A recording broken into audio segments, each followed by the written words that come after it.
Hi, I'm Michelle, and wait, am I the straight-laced psychotherapist? I thought I was going to be the unconventional hypnotherapist and you were going to be the super serious trauma specialist. No, you are going to be the relationship expert, like love expert. And you're going to be the specialist who guides people with down-to-earth techniques for transmuting trauma? Yeah, that's me. Okay, good. I'll be the love expert. I mean, I am the love expert. I think we have this all sorted out. I'm Laura Richer, founder of Anchor Light Therapy Collective. And I'm Michelle Mooney, a therapist at Anchor Light, and this is Holding Ground. Today and every Monday, we've got a little bit of everything for you. Shall we? Yeah, let's do this. Good morning. Welcome to Holding Ground. This is Laura Richer, and I am the founder of Anchor Light Therapy Collective in Seattle, Washington. And as always, my co-host Michelle Mooney is here with me, and she is our resident trauma therapist. We're live on 1150 a.m. KKNW Talk Radio, but you can also stream this show anytime on the KKNW website or just search Holding Ground on iTunes, Spotify, and other podcast forms. All right, so good morning, Michelle. How are you this morning? Good morning, Laura. I'm great. Good morning to our listeners. Happy to be here. And today's episode is around anxiety. Yes, it is. So we found an interesting fact. Not long ago, the Anxiety and Depression Association of America published a pretty sobering warning that included some really straightforward words about what we're going to be talking about today. And they said, during this time of national crisis, we must manage two things simultaneously. Protect ourselves from the coronavirus and protect ourselves from anxiety. Right. And the truth is that the mental health indications of this time are just as serious as the virus itself. Wouldn't you agree, Michelle? Oh, absolutely. Definitely a side effect or a symptom, if we want to call it that, of what's going on right now. Exactly. Not to mention, this is an especially challenging time for people who have already been suffering from anxiety disorders. And for those who don't know, some common anxiety disorders include generalized anxiety disorder, panic disorder, specific phobias, which could include a fear of illness itself or a fear of getting sick. And also any other mental health challenges are being exacerbated at this time. So today we're going to talk about anxiety, the A to Z of anxiety. And whether it's people are feeling anxious about the economy itself, politics, social unrest, or maybe something altogether different specific to their own lives. This is a show that you're not going to want to miss if you're worried about anxiety. Yeah, don't be worried about it. That's the first step. Yeah, don't be worried about it. Just stop being worried, okay?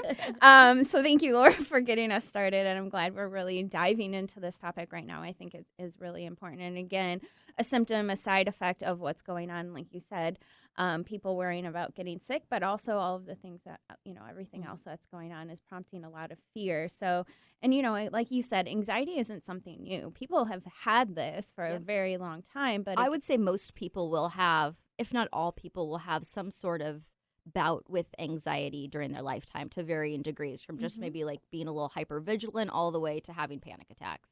Yeah, absolutely. Yeah, and situational anxiety, right? So we can have those times where, okay, this one thing's going on, it's bringing up a lot of anxiety for us, and those symptoms are all the same for that as well. So not something new, but I'm sure a lot of people that are listening today have seen and heard a lot of things about anxiety increasing right now.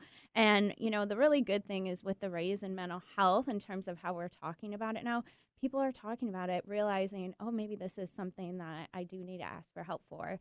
And because we're talking about mental health a lot more, people have a lot less shame around getting help, which is really great. So, and knowing that it's okay to get help. So far in the show, we've talked mostly about depression, trauma, and relationships, but anxiety joins that and can disrupt those things as well or exacerbate them. Yes, and it is important to talk about right now because for some people, this might be the first time they're experiencing anxiety, that up until this point, maybe they didn't have this level of fear in their lives, and it's really triggered something for them. Yeah.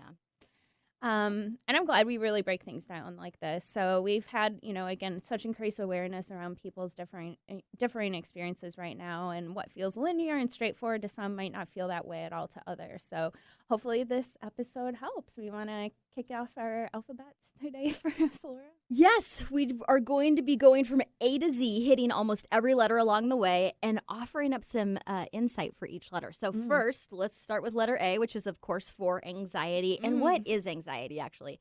Anxiety is essentially anticipating the worst case scenario, and that can trigger a physical response in your body. But typically, anxiety, not always, but typically it will start with a thought, a fearful thought that we start to fixate on, and then we start to build a narrative around that thought and what could potentially happen in the future.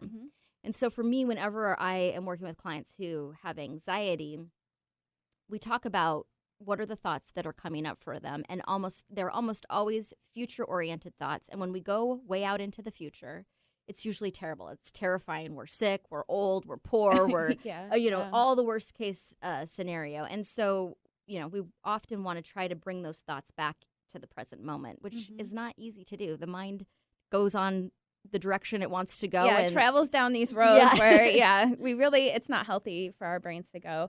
And to kind of back up for a second in terms of how anxiety is a function for us, right? That's a signal to us that maybe it's a survival skill, essentially. Danger's coming. So, let's look back to, maybe caveman days, right? Something's running at us, our body's kind of, okay, what am I going to do to be safe in that situation? So it can be these alarm bells that originally function in survival, but then they can kind of just go off the rails, like what you're saying. So, yes. And so we need to have that. We need to know to have that adrenaline rush when the car in front of us stops suddenly and we have to slam on our brakes. We need that to be able to function in those situations. But what anxiety does is it starts to show up even when we're not in a fight or flight situation, when we are just sitting in our living rooms watching a rerun of Friends, and all of a sudden the mind goes, well, what about in the future when the economy crashes, or when I get really sick, or my parents get really sick? And then you're off and running, having an anxious experience when really you're just sitting in your living room watching TV. Exactly. Yeah. And again, all these extra prompts now for anxiety, jobs, when are the schools going to open? Should they open? Things that are going on with the government, but even how our relationships with others are, might be affected by this. So kind of like what you're talking about is that fear of the future. That's anticipatory anxiety. So this is over what might possibly happen. So we're doing the dishes. We like to talk about doing the dishes a lot on the show, but we're doing the dishes. Mine are never getting done. It's still not helping anything in my actual life. But, maybe if I just, have more anxiety about it. But anyway, we can be doing something, a routine activity like that, and then those thoughts can be intrusive, and we can kind of go down that road. We can kind of lose touch with what we're doing, right? So kind of trying to bring ourselves back into the moment. So maybe in that example, right? Okay, feeling the water again. Okay, the texture of the plate, whatever it is, to kind of rein in your focus again and kind of get off of those what ifs. And like we're saying, it can be difficult to do that. So we're going to talk about maybe ways to make it more manageable for all of us. And I also I think it's important to identify that the function of the anxious brain is it wants to control the outcome of situations, that we're trying to prevent negative outcomes. And so a lot of times anxiety, when you see somebody who's in a very anxious state, they might even appear to be very controlling. They're trying to manage their environment. But the one thing I think to remember, especially with anticipatory anxiety, is that, we don't really have that much control, and that we will respond as things come up. So if that worst case scenario was to show up, like a global pandemic, for example, we will respond to that when it happens, which we have done, right? Yeah, exactly. For better or worse. Yeah. No one expected this. No one had anxiety over this, I don't think. Probably some people did. I know. Maybe people like earlier generations. Yeah. Right. So we, and so how would have anxiety functioned for us in that moment? Probably not very well. And now it's happened. Now we're coping with it. Now we're surviving the best we can. So, kind of reminding ourselves over that, like this thing I was, confronted with, the pandemic in 2020. I got through that without any preparation. So, we can get through other things after this. Yeah. So, yep. And so all we do when we focus on those things is we're living that experience when there's probably a good chance that it's not even going to happen anyway. So that takes me to our next letter in the alphabet, which is the letter B for bad news. And there is a lot of bad news out there right now, which is really triggering this response. What if, again, I get sick, or the person that I don't want to win the election wins the election, and these thoughts, all of the news that we see on TV right now, can trigger an anxiety response, because let's be honest, news is focused on the negative 99.9% of the time. And so and I think the trend right now in news media is everything is a breaking news, and this horrible thing has just happened. Infotainment, right? Yeah. They keep you hooked in, with that fear and that sort of thing, right? So that's triggering our anxiety response all the time and giving us lots of opportunities to start to tell ourselves stories about what the worst thing is that could happen. Yeah. So, not to discount, wanting to stay informed and staying up on current events, but it's not good to binge watch these sort of things. So I have a lot of clients right now that are struggling with this, and they're like, gosh, I just sit there and watch the news all day, and you're just confronting yourself over and over again with bad news, right? That can't really be healthy for any of us. And we can get what we need from the news with small doses. And another thing, this is being discussed a lot on social media. So a lot of clients, I'll recommend, okay, you watch 6 hours of news a day. How about 45 minutes? Get the top stories, what you need to know, and go on with your day. Maybe limit social media, which is always good for anxiety anyway, but especially right now because those conversations are so present. And again, it's important to express ourselves and get this information, but if we're constantly consuming all of our time with that, it's not helpful to anyone. No, and if it's not bothering you, watch as much news as you want to Sure. watch. It's not a problem. But I am seeing, and I know you are too, with a lot of clients who are starting to become really overwhelmed, and they feel like it's their civic duty to take it in and to be on top of things, and that can be really great if it's supporting you in doing something positive. If it's overwhelming you, if it's causing you to shut down, if you're not doing anything because you're so stressed out by it, then that's not benefiting anybody. So the intention is, I want to be, a good citizen and know what's going on in the world. But if it's having the opposite impact, then dial it back. And the other thing is, you're going to know what's happening. I mean, I personally don't really watch very much news, but my partner watches the news sometimes, so I hear it in the background. I, have social media, so I get little blips of things that if there is something big that happens, I'll say like, oh, I'm going to go to Google and look up, what is this? I didn't hear about this. But I am fully aware of what's going on in the news without ever even watching it. Yeah. And I joke around about this, but this is actually kind of true for me sometimes. Like, I'll catch up by watching the late night segments in a lot of ways. Like, they cover this stuff, right? Yeah. And then they kind of do it within a humorous manner, which is kind of easier to take in a lot of ways. Yeah. So if you are, a real news junkie and it doesn't have a negative impact on you and you can take it all in and you want every single detail, great. But if you find you're having anxiety because of it, just like you said, go down to half an hour a day. You're still going to get the highlights. Yeah, exactly. Yeah. All right. So moderation is really the key to everything, right? Exactly. So we're going to pause for just a second here and take a quick break, and then we will come back and continue on with the A to Z of anxiety. And you are listening to Holding Ground. Thanks for tuning into our brand new show, Holding Ground. You can find us here every Monday morning at 9 a.m. I'm Laura Richer, founder of Anchor Light Therapy Collective. And I'm Michelle Mooney, the co-host of Holding Ground, a therapist at Anchor Light Therapy Collective. Our passion, our one big thing in life, above and beyond love, relationships, trauma, addiction, and healing, our specialty is helping others. Every Monday morning at 9 a.m. Find us online at anchorlighttherapy.com. Local talk for the body, mind, and soul.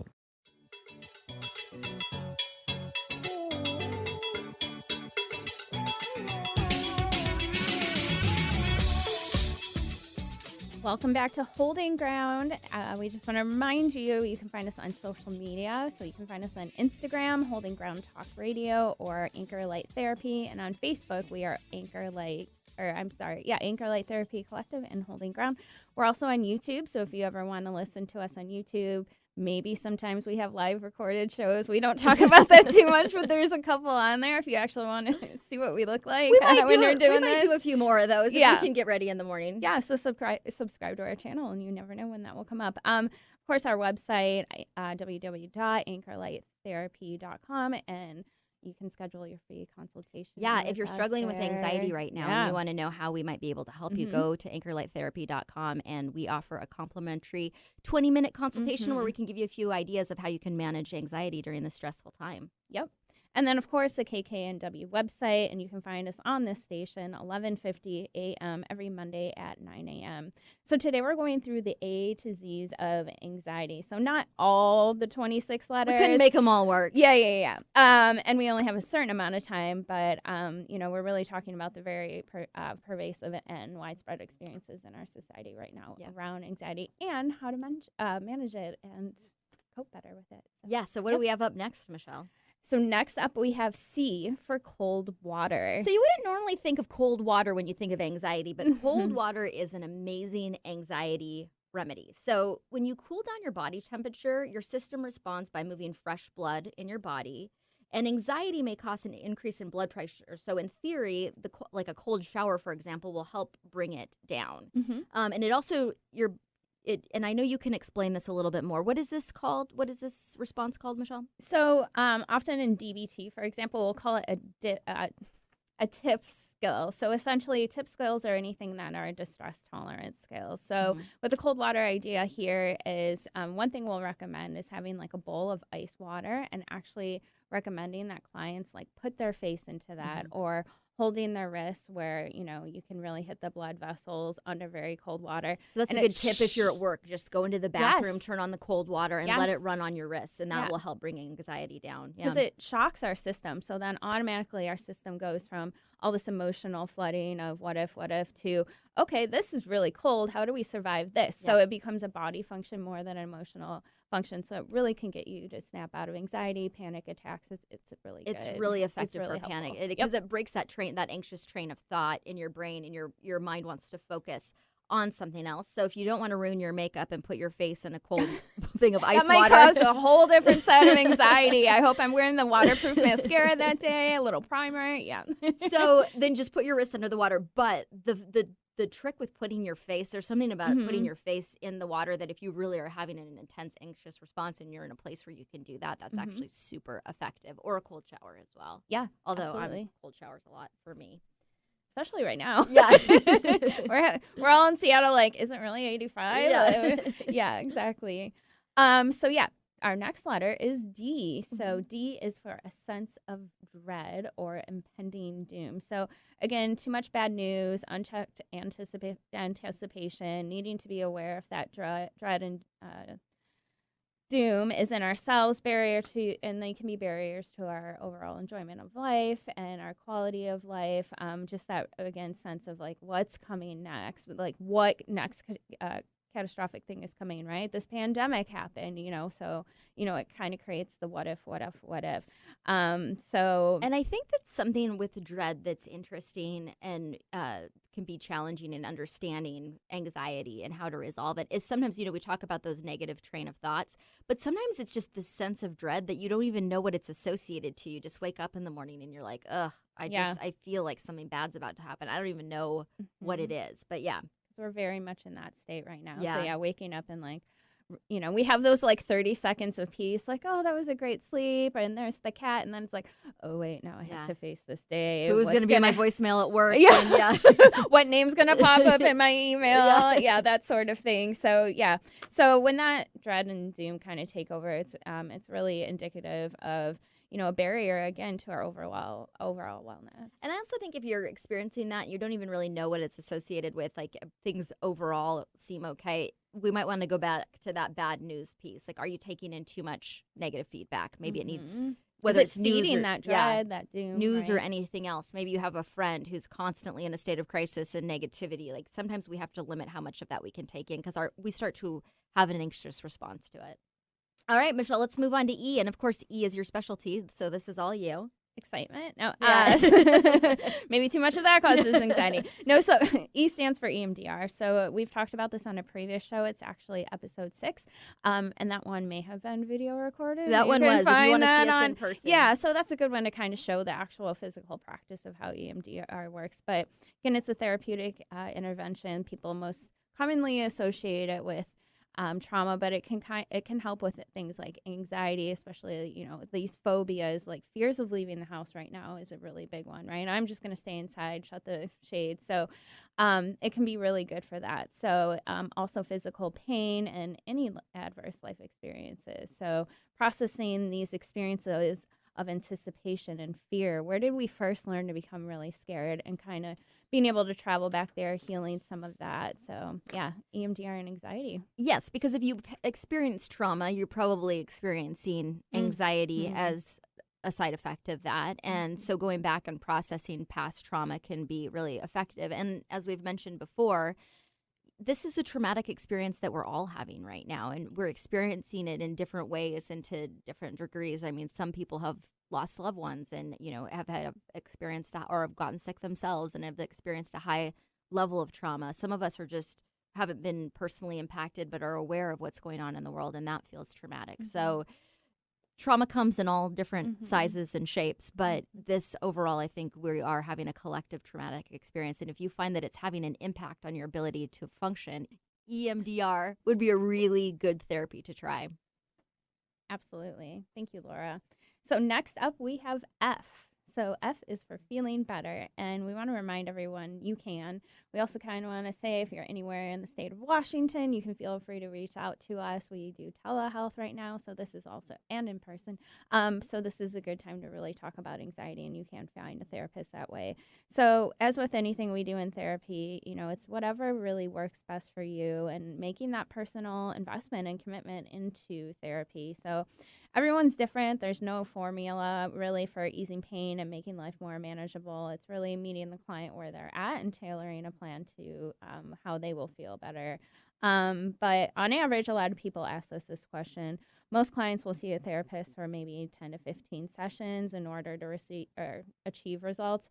But again, it's based on your own personal experience. If you want to come in and just talk to somebody twice, that could help you. And if it ends up being several years, let's say, which again, we don't want you to stick in therapy that long. The goal of our work is to get you out of there at some point, right? Yes. But again, if there's extra things that need to be processed, if you're living, let's say, in an environment where you are exposed to complex trauma, so the same thing is happening to you over and over and over again, you may want to stay in therapy a little bit longer. But anyway, F is for feeling better. So I think this is so important to let people who are suffering from anxiety to know.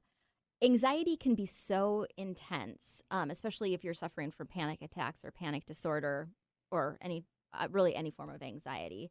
I had a personal experience with anxiety several years ago where I was having panic attacks, and it's so debilitating and it's so scary that you start to have the thought, is it always going to be like this? Is this ever going to go away? And it does. You can heal from anxiety. You can heal from panic disorder. There are a lot of things that you can do. And I know when I struggled with anxiety and I started talking to friends, because you kind of get desperate, like, how am I going to get past this? And I was so surprised at how many of my friends said, I've also had panic attacks before. I've also had bouts of anxiety. And them telling me how they healed from it was healing in itself, just to know that it was something that you can get past. Because it does feel like it's never going to go away when you're dealing with serious anxiety. And sharing with others can really kind of validate our experience as well. You have felt that way. You understand what I'm saying has been my internal torture, my internal experience all this time. So, reaching out to others can be very valuable in that way. And you might be surprised to find out how many people have dealt with the exact same thing. I know I was. Even some of my male friends who I wouldn't have considered would say that they suffered from panic attacks. Were like, oh, yeah, I know exactly what that is. Yeah, exactly. And I think it's really important to call out that, even though we're therapists, we can struggle with things like this too. We've had experiences. I've definitely had anxiety issues. And a small example of that is when I started working with Laura, and she's like, hey, what do you think about being on the radio? I was like, maybe at some point down the road, I can ease great, into we're starting that next Monday. Yeah, and you're like, so we're recording the intros and outros this Monday. And I was like, and this just happened. It kind of fell into my lap. And what did you do to work through that? Oh, gosh. Definitely talk to my own therapist, which I think is another important call out, that therapists should also be in therapy or have had the experience of therapy at some point in their life. A, to know how it works, and B, we need that extra support sometimes when, we're working, especially in these times, right? So definitely talk to my therapist about it. I actually have had the experience too and the gift of being able to be a client with EMDR. And this was actually really helpful. And I won't necessarily get into the like whole trail that we went down, but essentially it was neutralizing some experiences I had earlier on in life where I learned, you know, if I speak in front of other people, it's not going to go well. I might not be supported, all of that. So it's actually really helped me with this. I would say I'm not perfect yet, but, you know, walking through the fear is another thing. Like, right? I started working with Laura. Part of it was doing the radio show. You know, in some ways I didn't really have a choice, and which is good. It's been really good for my experience. So not that we necessarily recommend exposure therapy. Like, you're really terrified of this thing, we'll just go do it. But noticing in yourself, like, if I am trying these things that would normally hold me back, right? I mean, getting to do this is an experience I never thought I'd be doing, right? So it can be very valuable to walk through that fear. And if you're guided through a therapist, do a little EMDR if that's helpful. It can really guide you in that experience. And then you can be like, oh, wow, I'm doing this really scary thing. You know, in exposure therapy, I think, depending on what it is you're fearful of, like if you're afraid of a house fire, I wouldn't recommend going setting to be in your a house on fire right? just to live through that experience. Like, no, I've managed this. I'm a survivor. That might not work. But, you know, if you have social anxiety, exposing yourself to more social situations, if you have a fear of public speaking in public, I mean, doing the things that if you have a fear of leaving your house, if you're agoraphobic, you're going to want to practice leaving your house. At the same time, you're not going to want to just, you know, throw yourself into a terrifying situation. If you're afraid of speaking in public, don't start with a speaking engagement of 50,000 people. Maybe you just I don't think I'd ever get to group. that point. But yeah, and also kind of touching back to like my experience doing EMDR around that. So yes, I think we talk a lot about like we travel back to these experiences and we kind of process those. But like for my experience, you know, my therapist was guiding me. I had this social anxiety experience around, actually we talked about it before vaguely on a show about like forgetting your lines in a High School Musical. You know, I froze. And so from, I think early on, I had some issues, but we went back to that memory and my therapist guided me and she's like, now I want you to imagine if, you know, a strong support system would have been there. Like, picture your sister in the audience, picture your grandparents, and now rethink that memory. And it's like, oh, it feels better because you're integrating that with a more positive experience. So it's really cool. Yes, very cool. So if you have any interest in working through anxiety, check out EMDR because it can definitely help you. Yes. So not to jump around from F to E. So we were on F, but feeling better sometimes, that's part of the process. So that is, and you can. Feeling better is possible. I think just knowing that is very important. And we wouldn't be therapists if we didn't believe that you could feel better. So next, we're going to move on to G, and G is for goal. And as we kind of mentioned before, the goal is not to avoid the things that cause stress and anxiety. So actually exposing yourself to some of those things, depending on what your anxiety is around, can actually be very beneficial. And it can help you have the experience of working through that situation so you become less anxious as you're in it. So just like you, Michelle, I was afraid of public speaking. I used to participate in a networking group where we had to stand up and say our 1-minute commercial for our business once a week, and I'd feel like I was going to pass out every time I had to stand up and do that. Sure. A friend of mine who was in that group would make fun of me because I would like slither back down into my chair after that. Right. Don't look at me. I'm done. I mean, I'm feeling a little anxious hearing this story, Laura. So yeah. But in doing that, I started to become used to it. And then but at the end of that experience, it wasn't stressful for me. But it took going into that experience and being really uncomfortable to be able to work through it and working through that anxiety. And same with the radio show. The first time I did the radio show, I was very nervous. You know, after a couple of years, it doesn't have the same impact. So that can be really beneficial.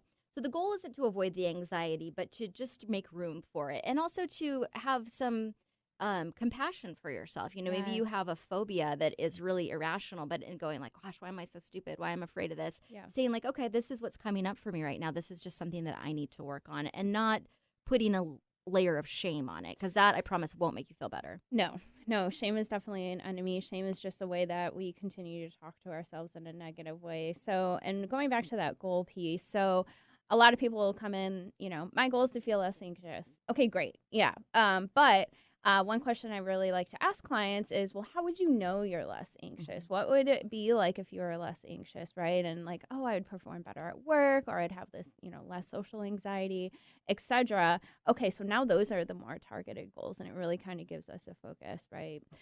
Getting to that root again of where the anxiety is. So next letter, I for insomnia. So insomnia can really be a key indicator that anxiety is coming up for us a lot. We can't shut our brains down. We're staying up way too late. Again, this environment of fear that we're in now. So if you're unable to sleep due to intrusive thoughts, and a lot of times we lay down, and that's when we are, quote unquote, resting our brains, but that's when all that stuff can come out. And we want to, there's a lot of sleep hygiene things we can do around that. A lot of times I'll recommend reducing the blue light on your phone or devices. There's a lot of apps that are helpful in that. So your phone kind of transitions to a more warmer light. It kind of deactivates that brain. But, sometimes that's not the only thing, right? We have a lot of sleep hygiene things that we can talk about in therapy. But, sleep is a foundation of how we function. If we're getting 2 hours of sleep every night and then expected to go to our, really busy jobs and function for 50 hours a week, guess what? You're not going to do a very good job, and you're not going to feel good. Yeah. Yes, sleep is so important. So, and it's different for everyone, but if you're having trouble sleeping and you're laying awake with anxious and racing thoughts, or if you're waking up out of a dead sleep with a panicked thought, that means that there's probably some anxiety issues that we want to take a look at and work on resolving. Or you just need to turn your TV off and your phone off and all of the outside stimulation, which I'm very guilty of falling asleep with the TV on. But yeah, put on a guided meditation, some soothing white noise. We won't give away all of our sleep hygiene tips today, but there's a lot of them that we can really do to calm that mind, and we like to teach those in therapy. And just giving yourself that self-care can help reduce anxiety, because whether we like it or not, we have to be able to sleep at least. I don't know what the minimum is. I need like 8 or 9 hours of sleep. I think the minimum's like 13, right? Yeah. I mean, I feel like that's a good balance. But yeah, exactly. So it does vary from person to person. All right. So letter L is something that I love to work on with clients. And really, whether it's anxiety or any issue that's coming up in your life, sometimes this is the culprit, and that is low self-esteem. And so low self-esteem is a belief that you're not good enough, basically, in some sort of way. Maybe it'll be in one aspect of your life. Maybe it'll be in every aspect of your life. So that's the core of the work that I do with clients who, and as we've talked about in previous shows, I do a lot of work with people who are struggling in relationship. But anxiety can also be a side effect of struggling in your relationship, struggling in your career, struggling even just with negative self-talk. So working through issues around self-esteem can be very helpful in reducing anxiety and just having a better life experience all around. It's not fun to feel like you're not enough. Yeah, so if I have this low self-esteem, let's say around my appearance, right, that's going to make leaving the house, going on dates, making a presentation at work, if that narrative is going over and again, I'm not attractive, I'm ugly, people are thinking I'm ugly, getting into that mind reading space, which is not helpful for anxiety whatsoever, right? What are other people thinking that's going to give you anxiety? Yeah, I have to pick the perfect outfit because I have to present, physically well in some sort of way. And so if we don't have that self-esteem around that, again, it's going to be a barrier to our functioning. Absolutely. All right, so the next is letter M, and I'm going to say that M stands for Michelle Mooney. Oh, so that's like M&M. Not that anyone's ever called me that. 4th grade teacher, shout out. Don't remember your name. Anyway, so yeah, we were talking about personal experiences around anxiety a little bit earlier. So, to give another example, let's talk about panic. So it's kind of funny. I do have a fear of heights in a lot lot of ways. Me too. Yeah, and we were talking about that. That's why you put your back to the window. I'm just kidding. Ridiculous. Yeah, so a good example of that, and it's really funny because I love roller coasters. I love flying. Like if I feel secure in heights, I'm okay. But let's say I'm walking across a bridge, like Deception Pass, for instance. Yeah. I would love to be able to walk across that bridge, but my body is just like danger, like looking down. My body can tense up. I can start to feel lightheaded. So it's like, okay, I went 5 feet, yay, and I'm gonna go back. Or going in the car is fine, but there's limitations to that. And if I'm doing that on my own, I just can't do it. So maybe I'll start working on that in therapy next. There you go. Yeah. And if you're okay with it, I just don't even think I'm going to work on it. I think I'm going to just let it Yeah, exactly. That's an okay one. But talking about the experience of how miserable it is, both emotionally and physically, right? Your heart starts racing, so Yep. your chest hurts. You might not be able to breathe well. Getting that feeling of I'm going to faint, right? All of those things are just can be really miserable aspects to Anxiety that. is very, very physical. And that's why so many people who are having panic attacks end up in the emergency room. And they're Yeah. shocked when the doctor says you had a panic attack. Mhm. Their response is, no, you don't understand. Like, I was my having chest, a heart attack. I'm having a heart attack. That's Yeah. why I came in. Yep. I'm having a heart attack. People do think because the physical response, like you said, is so Yeah. strong. And yeah, it's a very common thing for people to go to the ER with panic attacks. Because So. it Uh-huh. really feels like you were having a heart attack. Another one that I see a lot in therapy is people have the sense that they're going crazy, that their anxiety is so heightened that they're starting to lose their minds. And I always tell people who are in that state, which it's very normal that happens to people who have intense anxiety. You know, if you were actually losing your mind, you wouldn't know. So the fact that you're very aware of this means that you're not losing your mind, that it is just anxiety. Yeah, Yeah. if you're in touch with your thoughts, if you're in touch with your physical sensations, you can really figure that out sometimes for yourself. But other people can't, especially if it's a first timer. So let's say The first time how would you know? Yeah, exactly. What is going on? My chest is beating. I can't, and again, like people mistake it for a heart attack a lot. Yes, because it's a very terrifying experience. But Mhm. that's what's going on when you're super anxious, is that you're so hyper vigilant to every sensation in your body that it becomes Mhm. overwhelming. So there's a very physical component to anxiety. Mhm. All right, Michelle, now let's keep going. What are we on next? It looks like we're going to take a break. Okay. Perfect. Bees for break. Yeah, so we'll be right back. You're listening to Holding Ground on Yeah. KKNW. Alternative Talk 1150. Talk radio for the body, mind, and soul.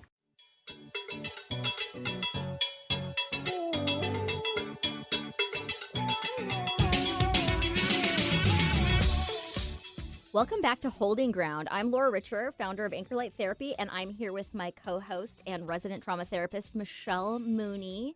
And today we are going through the A to Z's of anxiety, talking about both symptoms and remedies for anxiety. So if you're just tuning in, we just finished on the letter P, which is a doozy. P is for panic attacks, and we discussed the symptoms and a few remedies maybe for panic attacks. So if you missed the first half, you can always rewind or listen on the KKNW website.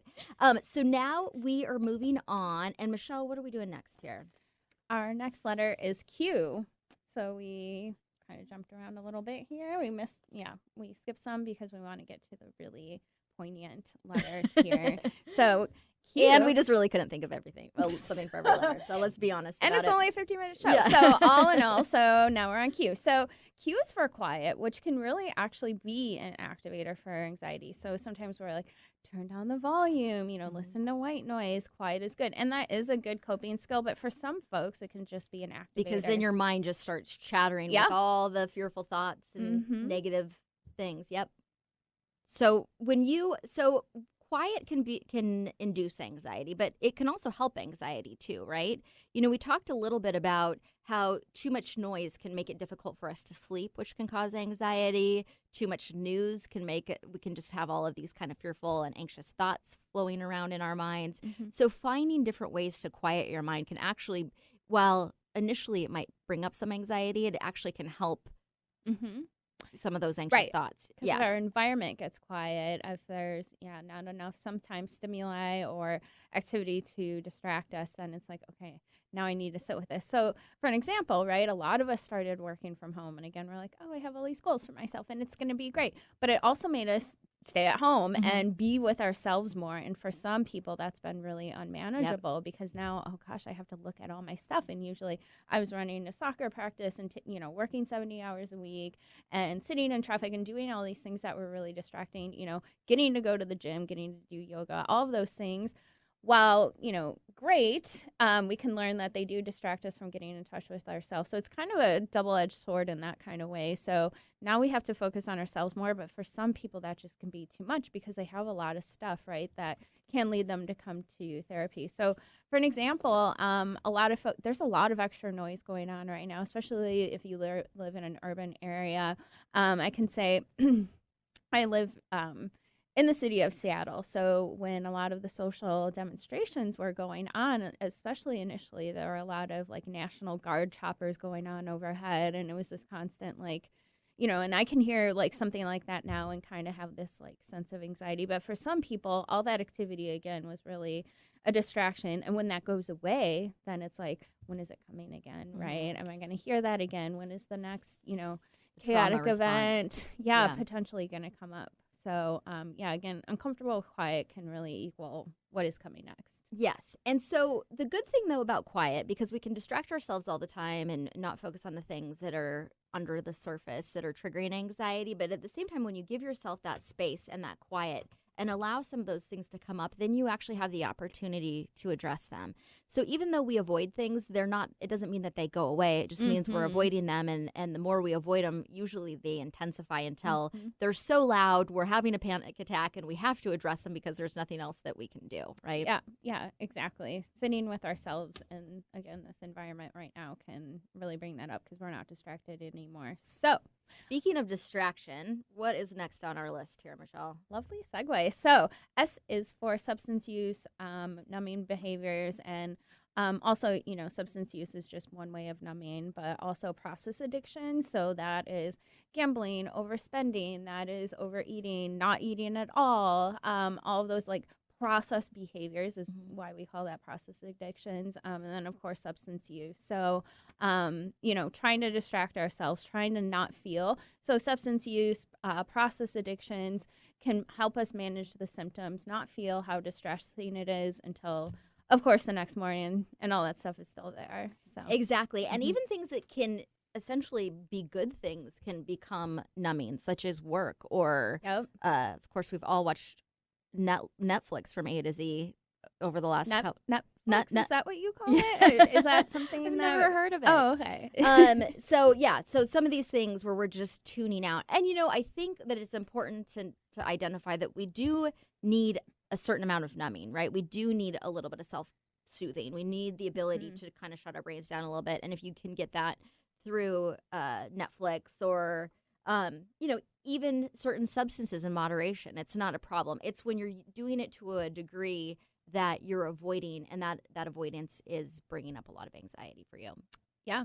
And substances can actually cause anxiety, right? So if you consume a lot of alcohol and then the next day you wake up, your body's going to be like, where is that substance, right? That can induce a lot of anxiety symptoms, of course, like with other substances. And of course, like gambling. Okay, as soon as I get paid, I'm going to go to the casino, right? And that anticipation again and really activating. So, and yes, you're right that we do need a certain amount of numbing, right? We need to read, we need to take a bath, because again, like what we're talking about here is like our minds are racing. So being able to find a healthy way, an adaptive way, because substance use and process addictions are maladaptive ways of handling things. So finding adaptive ways to kind of numb and shut things down a little bit when we do need peace. Yes. And as long as it's not having a negative impact on your life, if you are not suffering serious consequences from using substances or other numbing behaviors, in moderation, again, moderation is the theme here,